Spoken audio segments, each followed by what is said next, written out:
마태복음 8장 1절에서 13절까지의 말씀을 우리 함께 읽겠습니다. 한 절씩 교독하시고 마지막 절은 함께 읽습니다. 예수께서 산에서 내려오시니 수많은 무리가 따르니라. 한 나병 환자가 나와 절하며 가로되 주여 원하시면 저를 깨끗하게 하실 수 있나이다 하거늘 예수께서 손을 내밀어 그에게 대시며 이르시되 내가 원하노니 깨끗함을 받으라 하시니 즉시 그의 나병이 깨끗하여진지라. 예수께서 이르시되 삼가 아무에게도 이르지 말고 다만 가서 제장에게 내 몸을 보이고 모세가 명한 예물을 드려 그들에게 입증하라 하시니라. 예수께서 가버나움에 들어가시니 한 백부장이 나와 간구하여 이르되 주여 내 하인이 중풍병으로 집에 누워 몹시 괴로워하나이다. 이르시되 내가 가서 고쳐주리라. 백부장이 대답하여 가로되 주여 내 집에 들어오심을 나는 감당하지 못하겠사오니 다만 말씀으로만 하옵소서. 그러면 내 하인이 낫겠사옵나이다. 나도 남의 수하에 있는 사람이요 내 아래에도 군사가 있으니 이더러 가라 하면 가고 저더러 오라 하면 오고 내 종도로 이것을 하라 하면 하나이다. 예수께서 들으시고 놀랍게 여겨 따르는 자들에게 이르시되 내가 진실로 너에게 이르노니 이스라엘 중 아무에게도 이만한 믿음을 보지 못하였노라. 또 너희에게 이르노니 동서로부터 많은 사람이 이르러 아브라함과 이삭과 야곱과 함께 천국에 앉으려니와 그의 나라의 본 자손들은 바깥 어두운 데 쫓겨나 거기서 울며 이를 가게 되리라. 함께 읽습니다. 예수께서 백부장에게 이르시되 가라 내 믿은 대로 될지어다 하시니 그 즉시 하인이 나으니라. 아멘. 우리가 어제 말씀 가운데 예수님께서 말씀하신 세 가지 비유를 함께 보았죠. 그 비유는 좁은 문과 넓은 문, 나무와 그것의 열매, 그리고 지혜로운 건축자와 어리석은 건축자의 비유였습니다. 예수님께서 말씀하신 이 비유의 특징은 그 비유가 되어지는 배경들이 점점 교회 안으로 혹은 신앙의 깊숙한 곳으로 향해 가고 있다는 것이었습니다.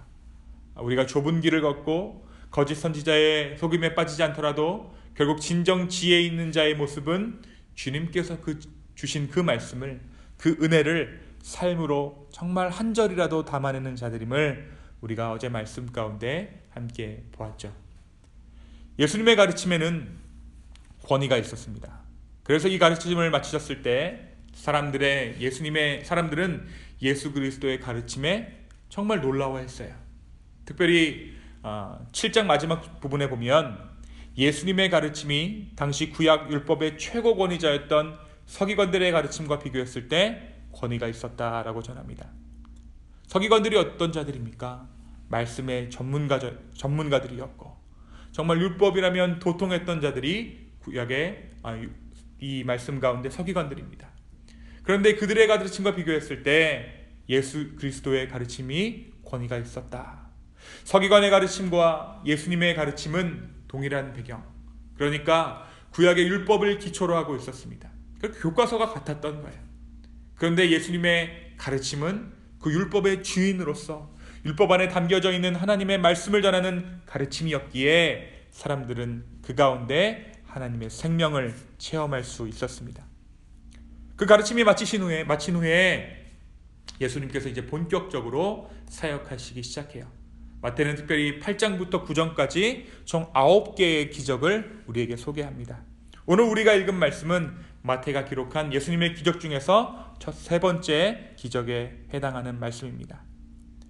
오늘 기록된 기적이 상세한 내용을 기록하고 있지는 않지만 우리는 예수님께서 행하신 처음 세 가지 기적이 나병 환자, 그리고 이방 군인의 하인, 그리고 나이 많은 여인이었음을 우리가 알습니다. 오늘 우리가 읽지는 않았지만 14절부터 17절까지의 말씀에서 예수님은 베드로의 장모를 고쳐주십니다.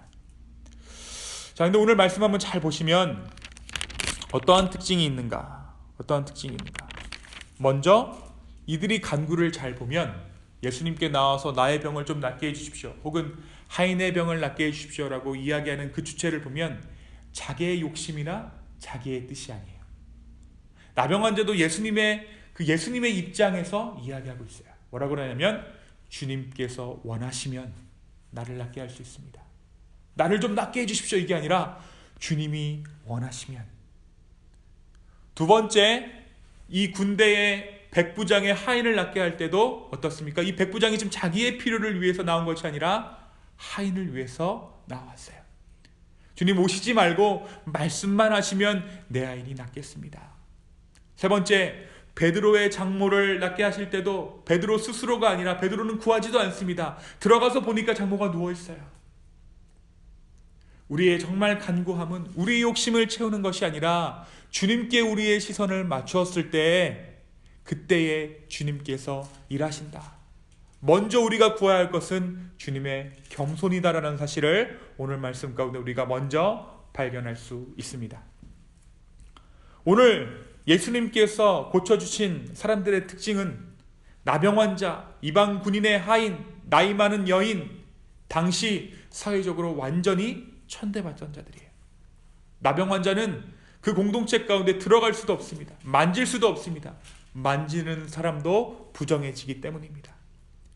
제사장이 그 나은 부분을 확인해서 그가 정결하다라는 선언을 하기 전까지는 그는 살아있으나 죽은 목숨이에요. 예수님은 그런 그를 만나서 어떻게 고쳐주십니까? 손을 대시매. 3절에 보니까 그를 만나 손을 내밀어 그에게 대시며, 부정한 자였던 그의 그 환부에 손을 대시며 그를 낫게 하십니다. 두 번째 만난 사람은 백부장의 하인이었어요. 오늘 말씀에 등장하는 이 백부장과 하인은 당시 유대 그 이스라엘 땅 가운데 있었던 이방 용병입니다. 그러니까 이방인이에요. 비유대인 군인이었습니다. 당시 유대인들이 이방인의 집을 방문하는 것은 율법상 금지되었던 일이었어요. 당시 이러한 유대법을 잘 알고 있던 이 백부장은 그래서 예수님께서 본인의 집으로 찾아오시는 것을 한사코 거절했습니다. 많은 유대인의 먼저 율법 선생님들이 그들의 집에 들어가기를 거부했던 거예요. 그러니까 예수님도 들어오지 마십시오. 내가 유대법을 잘 알고 있습니다. 그러니까 예수님 뭐라 그러세요? 이 이방인을 두고 지금 하신 말씀입니다. 내가 온 이스라엘 가운데 너만한 믿음을 본 적이 없다. 그러면서 뭐라고 말씀하시냐면 너희에게 이르노니 동서로부터 많은 사람이 이르러 아브라함과 이삭과 야곱과 함께 천국에 앉으려니와. 이 말이 뭐냐면 이방민족 수많은 사람들이 아브라함과 이삭과 야곱과 함께 이스라엘의 그 하나님과 함께 유대인들과 함께 천국에 있을 것이다. 먼저 이 이방 그 용병에게 말씀하고 계신 것입니다. 그런데 그 나라의 본자손들은 누구입니까? 유대인들이에요. 12절에 그 나라의 본자손들은 바깥 어두운 데 쫓겨나 거기서 이를 갈게 되리라. 예수님께서 처음으로 그 믿음에 대해서 칭찬하신 것은 이방인이었다라는 사실입니다. 유대인의 왕으로 오신 예수님께서 이 이방인의 믿음을 칭찬하신 것입니다.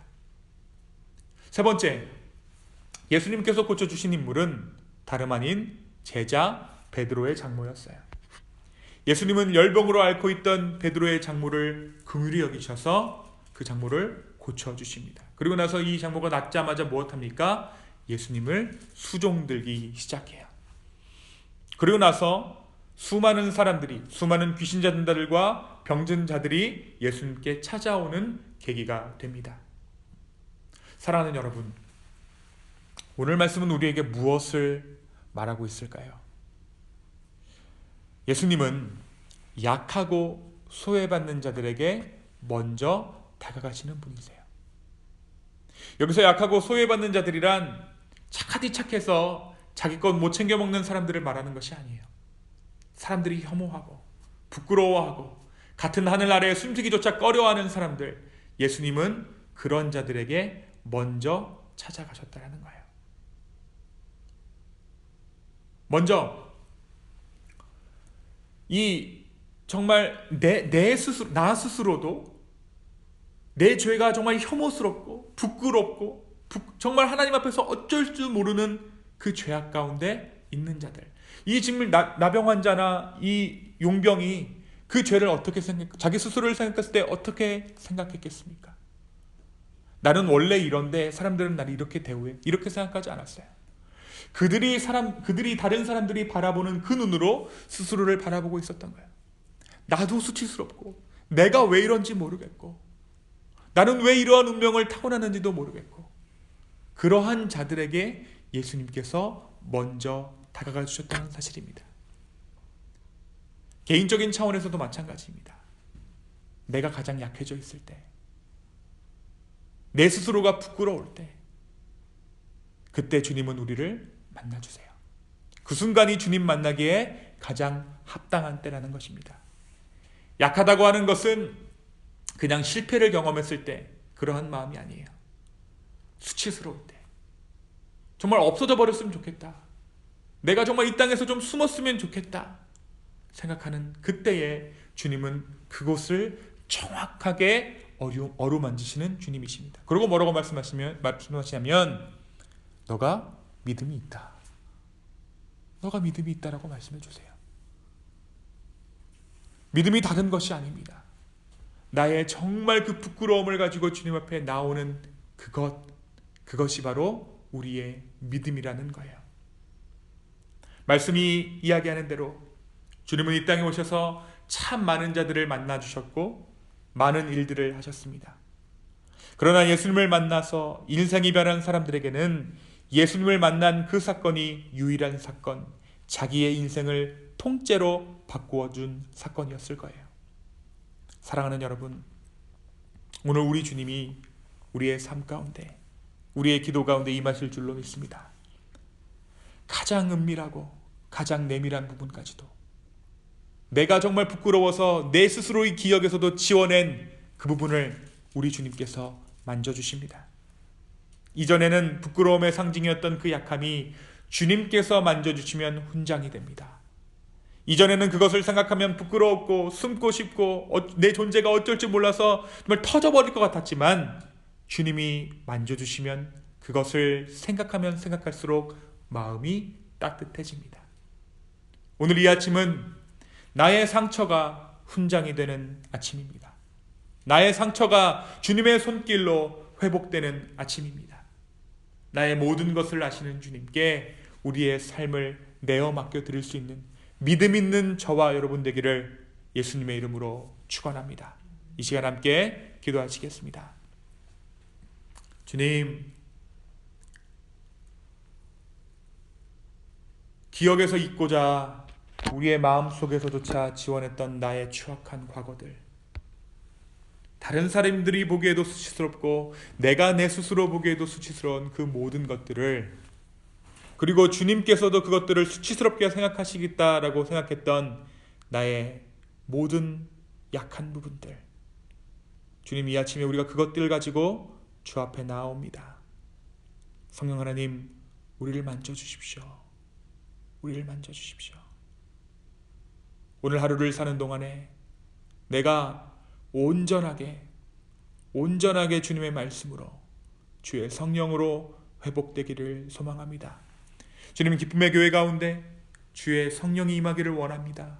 주님의 회복이 임하기를 원합니다. 주여, 우리를 만져 주시옵소서. 감사합니다. 오늘 이 말씀 우리에게 주셔서 감사합니다. 우리가 이 말씀 품고 오늘 하루를 살아가겠습니다. 모든 말씀 예수님의 이름으로 기도하였습니다. 아멘.